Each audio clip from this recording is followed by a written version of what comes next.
निसर्गाचा कोप याला म्हणावा लागेल. हातात तोंडाशी आलेला शेतकऱ्यांचा हा घास निसर्गाने देवाने हिरवून घेतला.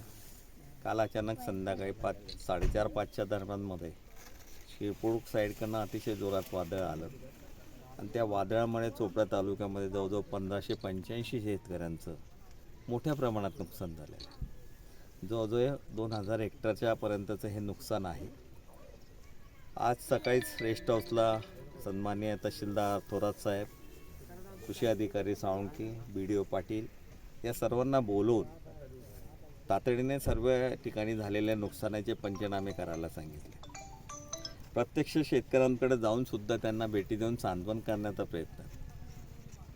पंचनामे कोणाचेच राहणार नाही. महाराष्ट्र शासनाच्या नियमाप्रमाणे, केंद्र शासनाच्या नियमाप्रमाणे जे नुकसानीची भरपाई ती देण्यासाठी आम्ही प्रयत्न करूच.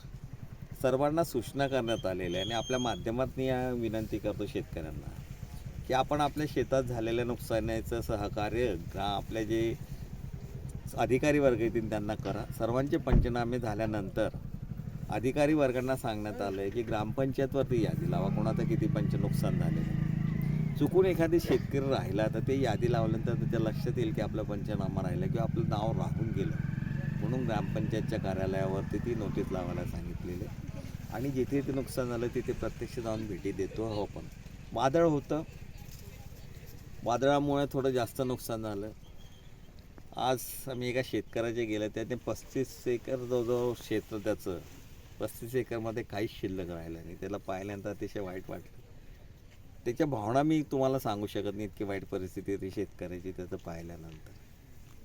खरं तर निसर्गाच्या समोर आपण सारे छोटे आहोत, पण निसर्गाचं हे जे रौद्ररूप आहे हे कुठेतरी थांबवू ही देवाला आम्ही प्रार्थना करू आणि साऱ्या शेतकऱ्यांचे योग्य पंचनामे शासनाच्या वतीने केले जातील.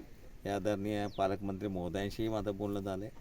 महाराष्ट्राचे मुख्यमंत्री आदरणीय फडणवीस साहेब, आदरणीय एकनाथरावजी शिंदे साहेब यांनाही सूचना दिली, यांनाही मी विनंती केली आणि माहिती दिलेली आहे.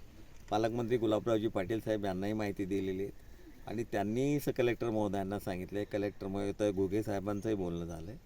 सर्वांना सांगून आपल्या यंत्रणेच्या माध्यमातून पंचनामे योग्य पद्धतीने सर्वांचे केले जातील.